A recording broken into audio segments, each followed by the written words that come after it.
This is the plaintiff, Kizzy Lewis. She says she rented an apartment from the defendant, and there was a fire in the house and all her belongings were ruined. The lousy defendant tried to blame her for causing the fire and refuses to reimburse her for the things she lost, even though the fire department ruled it was an electrical problem. Unbelievable. She's suing for $2,685.40, the value of her ruined belongings.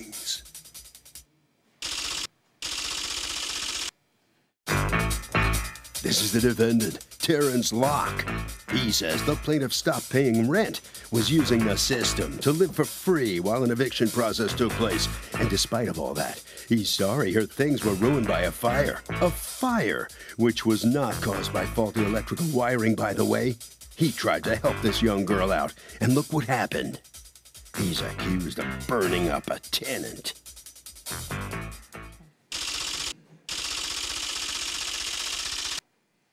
All parties, please use your right hand.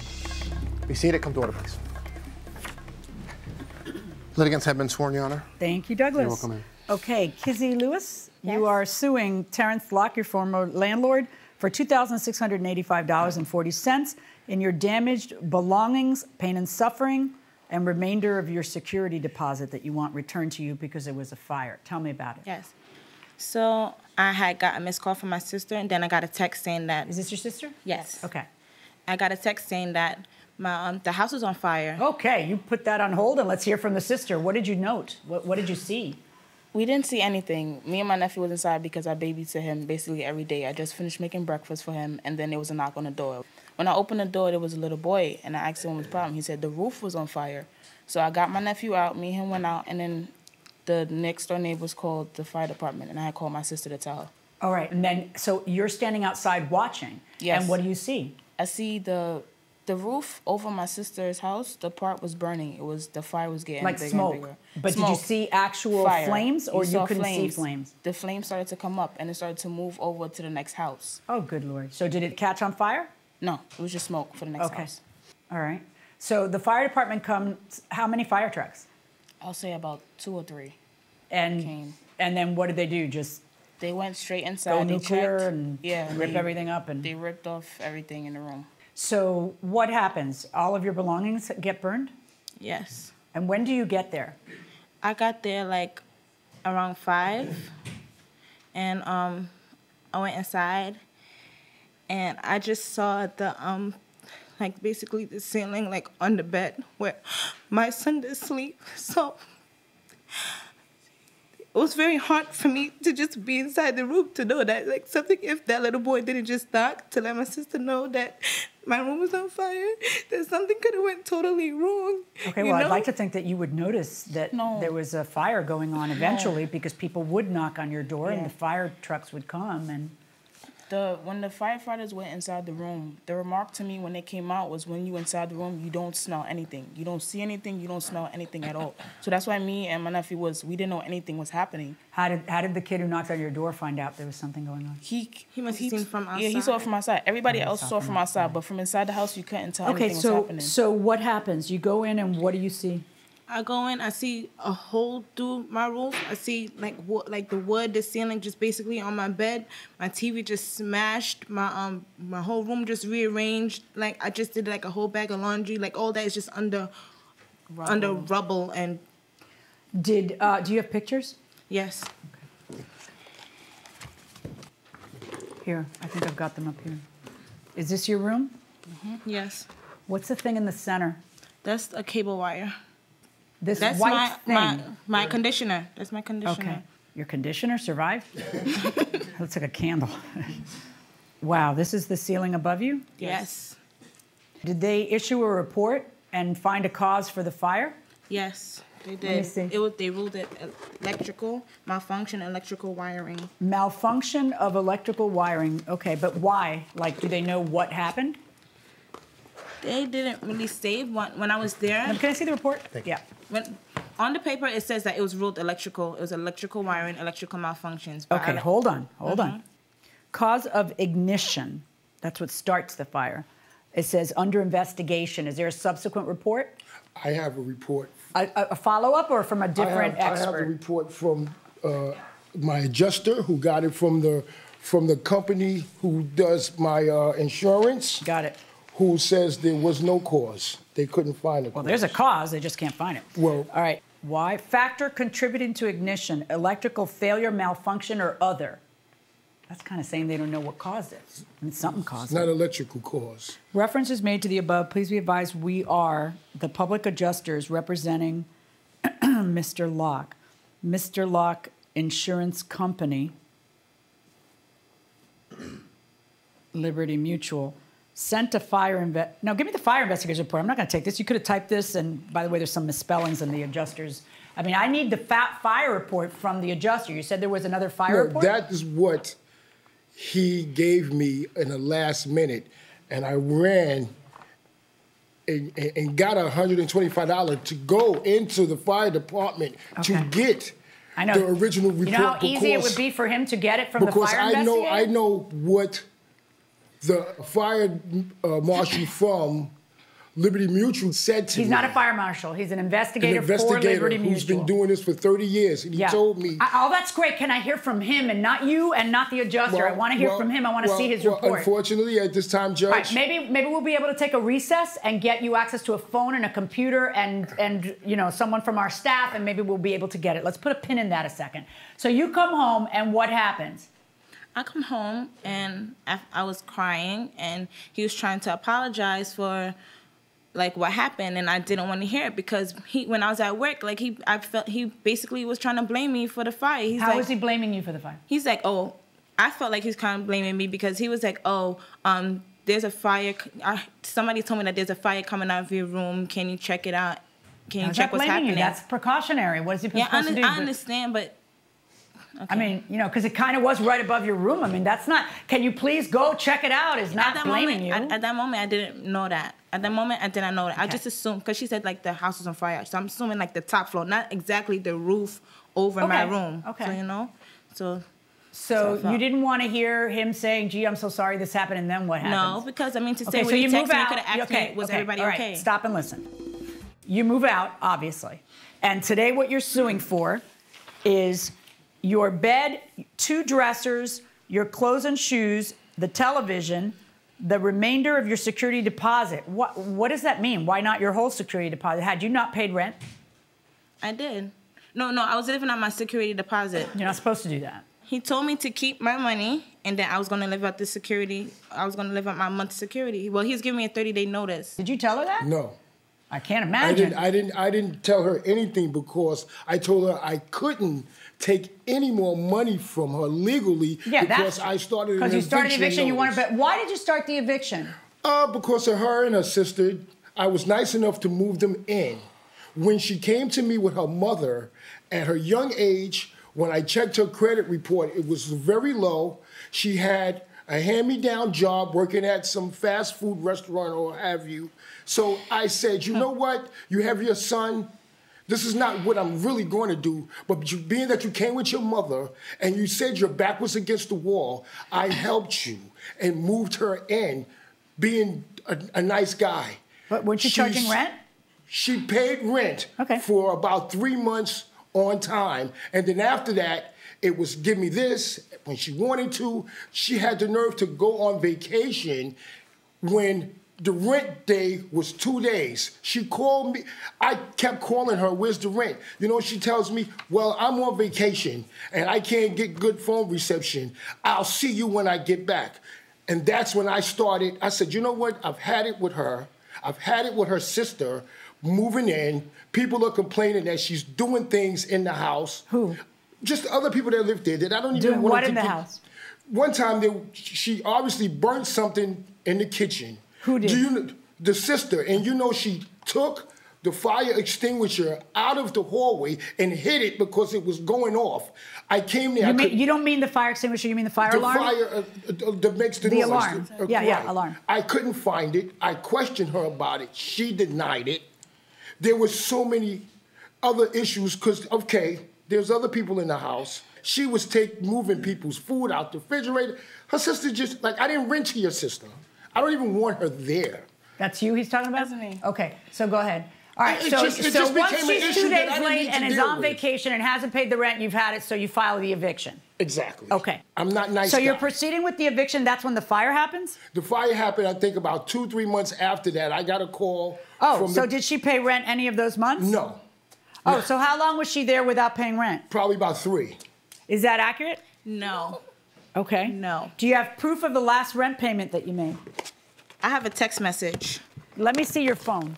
Judge, I've always tried to be who I know that I am, a good, honest person, and you can't help people. And I repeatedly do this. You do not. And even, Guys, this isn't what the case is about. It's a simple case. I mean, there's a fire, and I'm trying to get to the bottom of how the fire happened. I'm also, when I'm doing that, I get worried that the animosity between you two might be a sabotage and that somebody set the place on fire. I get worried about that. Whether it could be you, it could be him, it could be anybody. I have no idea. So I'm exploring all the possibilities of what it could be. I don't think that's it because she's in there with the boy. And I don't think that's it because that's your property. But I'm just telling you, stop. It's not about that. Listen, about you need to cut the drama a little bit. I'm very sorry. You were at work and you didn't even stop. Hold on. It's either his fault or it's not his fault. You don't have renter's insurance, right? for sure. Stop. I'm not asking you. Do you have renter's insurance? No. Right. So for you to get him to pay for all of your belongings, it has to be his fault. That's what I'm trying to get to the bottom of. What caused the fire? And where's the phone? What are you doing behind me? I'm waiting for you. I don't like people behind me. Even me? All right. Well, no, all right. Okay, good. Then 7:37 in the morning on the 25th, when you're supposed to pay the rest of the rent. Good morning, Kizzy. Like to know if you have the money this morning. If you do, can you please leave it there? Kay. Good morning. Can you actually just take the key and take it downstairs and put it in the table, slide it under the door? Really good. I would appreciate it. I left already. I slid it under the door. What does that mean? The key? What did you mean when you said the money? Slid the money under the door. Thank you. And then you ask on June 30th, you say, do you have my package? Yeah, when I see your sister, I'll give it to you. You don't say, where's the rent money for June? So clearly you paid June. Good morning. I'm just wondering if I could pick up the rent today. Okay, July 18th. He's at, what day is your rent due? The 1st or some other day? The 19th. That's an odd day. The 19th or the 18th? The 19th? The 19th. And I give some time. Okay, so here's July 18th.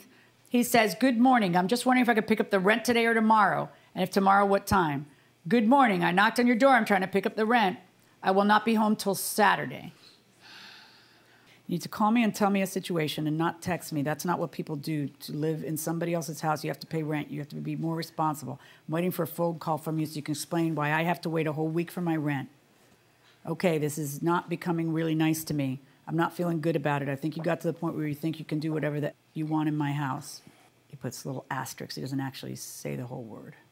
Listen, I'm on vacation. It's hardly any reception out here. You can do as you please. If I'm not there, I'm not there. And then your answer to him saying, this is not how you do it. You don't just leave town and go on vacation, and then you haven't paid me my rent money. Essentially because he's figuring you're on vacation with his rent money. And you say, is there a problem? Do I need to tell the court that you're harassing me? I'm not your child. That's another day. It's another day? Yeah, it's 2 days later, but what's that about? It was because I was in the kitchen, and I was washing something, I believe, and he came in at that moment, and he put down a microwave next to me, and I'm exiting, and he steps in front of me to prevent me from leaving, asking me if I'm not going to leave his place, if I'm not going to leave. So I'm not answering. I'm like, why are you blocking me from leaving? And I'm like, so I'm going to take out my phone and record you if you're not going to get in my way. So that's when he steps to the side. Yeah, it's on. You want? Okay. Is this it? Yes. You just stepped in front of me, stopping me to move in front of you. Okay? I don't care about your nephew. I don't care. Tom, open the door. No, you didn't have to step in front of me, blocking me to pass. Are you crazy? Are you crazy? Do not do that. Don't ever do that in your life. Don't ever. Don't take my age. No. Don't ask me anything. Don't stop me from passing. That's my point. Yes, you did. Are you over there? How I stopped you from... Okay, that's supposed to tell me what? That was after he had moved out the way, because I wasn't... He moved out the way when I was talking about the recording, so... Okay. But me mentioning it and showing you is... I need to find out what caused the fire. This report does not say faulty wiring caused the fire. And I want to see if I can shed some light on what the fire department wrote in this one. We are in recess. Welcome back to the People's Court. Harvey Levin here. So is it the landlord's fault if does he have to pay if there's an electrical fire or something like that? But he wasn't on notice of it. He didn't do anything wrong. I wouldn't say it's his fault, but it's his responsibility. So it is his responsibility. Okay, what do you say? I would say it's the landlord's fault because that's part of the properties, right? The statement. Landlord should be aware of anything that's going on around the house or the. Fair enough. Fair enough. I wouldn't say it's their fault, depending on the situation or case, but it's contingent upon the landlord's responsibility to have compassion for it. Yeah, well, you know what? Compassion isn't really the issue once you end up in court, is the issue. Going inside the courtroom. What I have to decide here is one thing and one thing only, okay? And that's, is the fire attributable to him, which could either be he started it, which of course there's no evidence of, and why would he do that to his own place? Or faulty wiring that he knew was faulty and that he did nothing to repair. Because it's not the case that if there's a fire, the landlord must pay for the tenant's belongings. That's not the law.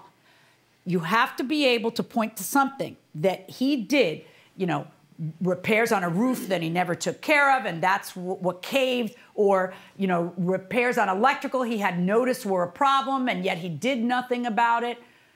And I'm not seeing that here. In fact, we spoke with the insurance company. The report that he doesn't have, do you know what that thing says? Yes. Now you know. Now I know. Now you know, in the recess. But here's what caused the damage, according to Liberty Mutual's, not his private adjuster who has his best interests at heart, but Liberty Mutual. Crawl space between second and third floor, animal nest. They apparently found burned animal nesting in the insulation and wood. And somehow this was a contributing factor, whether it's that there's an animal living up there. Did you ever hear like squirrels or anything, or raccoons, or, they were nesting in there and probably biting at the electrical. That's probably how it started. But I don't know. But I don't need to know. What I need to know is there any evidence in the case that it's his fault? And if it's not, then you're back to the renter's insurance situation like any other tenant, and that's what would compensate you for your problems, with the exception of the rent.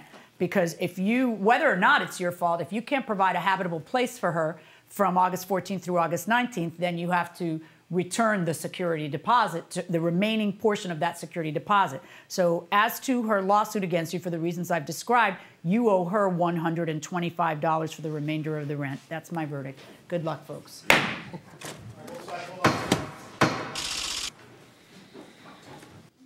And after all that, it's a $125 collection to you on your part. What's your reaction to this? I don't feel like it was fair. Why the tears and everything you went through? Because my son was in a burning building and never was it ever drama or anything like that. That's how I sincerely feel. And I left work as soon as she told me that my house was on fire. Like, who else wouldn't cry because their child was in a burning building? Like, well, thank goodness everybody was safe. He's okay, right? Yep. All right. Good. All right, sir, so step on in here. You're going to send 125 over to her side. What's your reaction to this outcome? I let the judge make the decision. Whatever the judge's decision would have been, I would abide by it. She was a tenant in my house, and we had a fire, and she tried to blame it all on me. I didn't cause the fire. I'm sorry that she had a loss, and had she been a nicer person to me, I might have said, here's some money to help you out for your loss. But she was so mean. You get what you call for. That's that. All right, Harvey. So the thing is that the landlord's not responsible if he had no notice of a problem, but once there is a problem like this, he can't continue to charge rent until the place is back in shape. That will do it for this case. Litigants for the next case on the way into the courtroom right now.